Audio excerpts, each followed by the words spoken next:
Sud Radio, la vérité en face, Jean-François Achilly. La vérité en face, 0826 300 300, deuxième partie avec quelque chose d'étonnant à vous dire. Derrière le filtre, enquête sur le système de l'influence chez Leduc Société. Bonjour à vous, Audrey Chipot. Bonjour. Bonjour, vous êtes l'auteur de cet essai. J'ai le droit de vous faire un compliment, Audrey, remarquable. Vous savez quoi ? Je vais vous dire une chose. J'ai dévoré votre livre pour préparer l'émission hier. Je vous dis merci, moi, en retour, parce que ça fait longtemps que je cherchais un document puissant qui nous raconte ce que sont ces influenceurs dont nous parlons jour après jour depuis désormais des années maintenant, sans vraiment savoir de quoi il s'agit, alors que c'est un univers absolument énorme qui est en pleine activité, mais dont nous ne savons peu de choses jusqu'à votre ouvrage. Permettez-moi de faire ce compliment, Audrey Chipot. Comment est-ce que je vous présente comme une lanceuse d'alerte ? Alors souvent je suis présentée comme ça. Moi j'aime bien dire que je fais de la prévention sur les réseaux. Je trouve que c'est plus sympa et voilà, mais vous faites de la prévention, présentez comme vous voulez. Ce qui est le cas, vous faites de la prévention parce qu'au fond vous décrivez avec beaucoup de distance ce monde magique, celui qui a conquis les cerveaux du monde entier, ces influenceurs qui sont applaudis. Vous savez qu'au concert de Billie Eilish, au tout début du concert, avant qu'elle n'apparaisse sur scène à Bercy, la foule s'est tournée vers les loges et la foule s'est mise à applaudir des personnalités. Alors tout le monde se demandait si c'était Billie Eilish qui était en loge.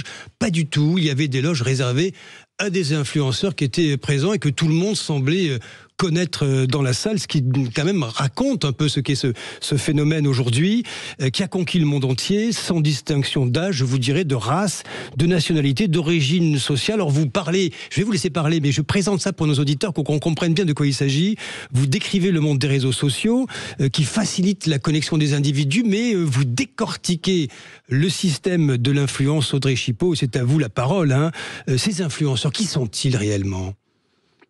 C'est vous, c'est moi, c'est l'auditeur, c'est tout le monde. Et puis après, il y a des personnes qui vont avoir un pouvoir d'influence un peu plus développé et du coup qui auront des centaines de milliers, voire des millions d'abonnés. Parce qu'un influenceur pouvait être jadis un peintre de renom, un photographe, vous le dites dans le livre d'ailleurs, un cinéaste. Mais aujourd'hui, ce qui change, c'est quoi ? Ce sont les réseaux sociaux et les algorithmes.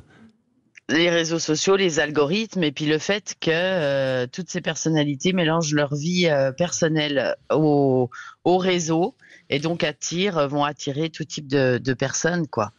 Oui, alors vous précisez les choses, Audrey Chipot, de façon très, très, très, comment dirais-je, millimétrique. Vous dites que ils recherchent de la visibilité, ces influenceurs. On va y venir. Qui sont-ils ? Parce qu'il y a une galerie de portraits assez étonnante dans votre ouvrage. Vous dites, ils sont poussés à produire du contenu en continu, souvent en s'adaptant aux tendances et en cherchant eux-mêmes à plaire à ces fameux algorithmes au détriment de leurs propres préférences. En clair, Audrey Chipot, les influenceurs, ils nous manipulent. Alors en tout cas, il y en a une partie effectivement qui le font, puisque pour toutes ces personnes qui en ont fait un métier, où il y a de l'argent qui est lié à l'activité, effectivement, leur objectif va être la visibilité et pour ce faire, ils vont utiliser ce qui fonctionne avec les algorithmes selon les plateformes qu'ils utilisent. Vous décrivez leur activité de façon assez précise. Vous dites, grosso modo, ils vendent des produits ou ils présentent des produits, mais ils racontent leur vie. C'est le loft, finalement. C'est ça, exactement. Ouais. C'est un mélange de vie privée et de vie professionnelle. Et nous, internautes, alors je me mets dans les internautes observateurs parce que pour le coup, je le suis aussi. En tout cas, j'observe. On peut être perdu entre cette partie de personnel et cette partie de professionnel. Oui, Audrey Chipot, vous décrivez l'activité des influenceurs les plus célèbres, j'imagine. Vous parlez notamment face à ça, l'arnaque et la manipulation en ligne, quand vous évoquez l'une des clés du succès. Alors je vous cite de Poupette Kenza, qui, vous dites, qui réside dans son authenticité soigneusement scénarisée. Donc, elle partage des moments de sa vie quotidienne. Qu'est-ce que c'est ? C'est une illusion de proximité, finalement, avec ceux qui la suivent, celles et ceux. Alors c'est tout à fait ça, c'est une illusion de proximité puis une illusion d'authenticité parce que à partir du moment où on va avoir un écran et qu'on est en train de se filmer ou qu'on communique via un écran, on va adopter un masque et donc du coup Poupette, quand elle produit ses contenus, elle, c'est dans le but de vendre. Effectivement, elle a un masque et elle va on a l'impression que c'est authentique, mais tout est bien préparé. Alors moi, j'ai pu voir des reportages, notamment sur elle, des vidéos YouTube, des choses enregistrées, etc. J'ai regardé énormément de contenu de cette personne, et quand on voit qu'elle positionne de manière vraiment précise son téléphone sous un lit pour que on puisse voir sa fille en train de faire ses lacets, tout ça, c'est préparé et c'est pas authentique. Rien d'authentique, ce sont des produits léchés, si je puis dire, qui sont censés atteindre leur cible.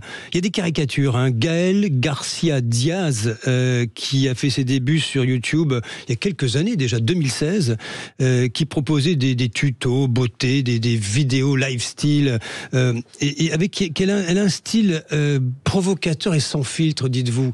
Ça plaît au public, ça accroche. Alors ça accroche au public, d'autant plus que quand elle émerge dans ce domaine d'activité qu'est la beauté, on a toutes des youtubeuses beauté qui ont le même.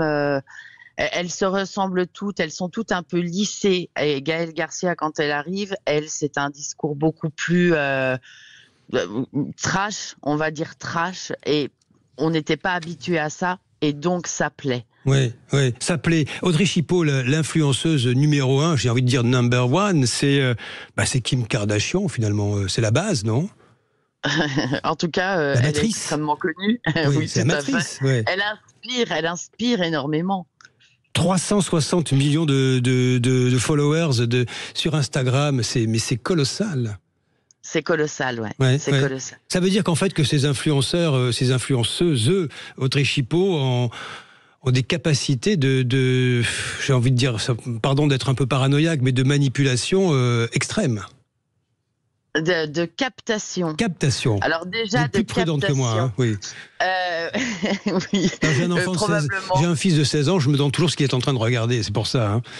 Alors, ce qui se passe quand on regarde une personne sur un réseau social, mais c'est valable aussi à la télé, et on l'a pu le voir également pour des chanteurs, il se développe un lien qui s'appelle le lien parasocial, et encore plus sur le réseau social, puisque ces gens mélangent le personnel et le professionnel. Et quand on voit le personnel, et qu'en plus on a quelqu'un qui nous dit tu, qui nous appelle par un petit nom, etc., ça va renforcer un sentiment de proximité, et donc du coup on va se raccrocher à cette personne qu'on va regarder quotidiennement peut-être.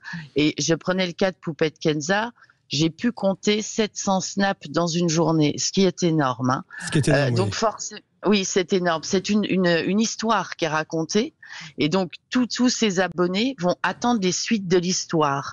Et donc il y a un petit phénomène de dépendance, je dirais, qui va se créer entre nous internautes et ces influenceurs qui nous produisent du contenu permanent tous les jours, sans arrêt, sans vacances, sans déconnexion, enfin voilà. Oui, derrière le filtre, enquête sur le système de l'influence chez Le Duc Société. Vous restez avec nous, Audrey Chipot. Beaucoup de questions à vous poser, parce que cet essai est non seulement un récit de cet univers qui est en train de grandir sous nos yeux, mais aussi, je dirais presque un petit traité très technique pour peut-être échapper à certaines mécaniques qui relèvent quasiment, vous me corrigez si je dis des bêtises, mais pratiquement de la manipulation mentale. Merci, vous restez avec nous, vous ne bougez pas, Audrey Chipot. Nous nous retrouvons dans un court instant pour la suite de La Vérité en face. Sud Radio, La Vérité en face, Jean-François Achili. Avec Audrey Chipot, l'auteur de Derrière le filtre, enquête sur le système de l'influence, édité par Le Duc Société. Audrey Chipot, nous évoquions à l'instant ce que vous appelez la relation parasociale. C'est une forme de compensation quelque part, ces influenceurs, comme des amis imaginaires finalement. Et nous sommes quasiment, alors je ne sais pas si vous êtes d'accord avec ça, dans des mécaniques qui relèvent de celles qui concernent les sectes, quelque part. Ça, ce sont des systèmes qui, peu à peu, colonisent nos cerveaux. Alors tout à fait, et d'ailleurs on a des influenceurs qui ont pu déjà avoir des signalements pour dérives sectaires, donc totalement. Oui, dérive sectaire, hein, parce que finalement, vous donnez aussi, il y a des tableaux hein, chez vous dans ce livre, c'est un peu la deuxième partie, qui est très intéressante également, pas passer le récit hein, de ce que sont ces influenceurs. Vous livrez des clés de compréhension de ces mécaniques avec des sortes de tableaux, il suffit de lire pour savoir à quel niveau nous en sommes on va dire, de la mécanique d'influence, hein, les gradients, vous dites. Ouais, totalement. On a créé avec Antonin Adjé, donc qui est psychologue, un gradient pour déterminer son niveau de dépendance finalement à un influenceur. Oui, des gradients. Donc vous lisez cela, vous dites tiens, ça y est, ça va à peu près, je suis à peu près normal, j'y échappe, ou alors ça peut devenir très vite inquiétant, Audrey Chipot. Hein. Ça peut aller très loin finalement cette influence sur les comportements des uns et des autres. Totalement, ça peut aller très loin. Un influenceur peut influencer sur un acte d'achat. Alors à la limite, j'ai presque envie de dire moindre mal si c'est quelque chose qui coûte 10-15 euros, mais ça peut aller jusqu'à des 25 000, 30 000 euros. Donc ça peut monter à des sommes très importantes. Ça peut aussi avoir une influence sur des actes de cyberharcèlement en meute. Ça, j'ai déjà pu le voir. Enfin voilà, il y a quand même d'autres influences, et puis je passe sur tout ce qui est mortifère, où là aussi on a pu le voir. Donc il y a vraiment des influences qui peuvent être très négatives pour l'internaute. Donc c'est important de savoir où est-ce qu'on se situe, et si on voit qu'on est un peu trop en dépendance, peut-être d'en parler à quelqu'un de professionnel, et puis surtout de prendre du recul par rapport au réseau, parce que même si le réseau influence la société, et ça pour moi c'est indéniable, qu'on soit ou pas sur un réseau social, ça influence la société. Il n'en demeure pas moins vrai que ça reste du virtuel et que ça doit le rester, quoi. Oui, ça reste du virtuel. Alors, vous donnez des clés hein, pour ne pas se faire piéger. Alors, j'ai noté la vente en ligne, le trading, les NFT. Il y a tout hein, là-dedans. Il y a une donnée économique là-dessus, Audrey Chipot. Est-ce qu'on a une estimation du chiffre d'affaires que ça génère? Le volume?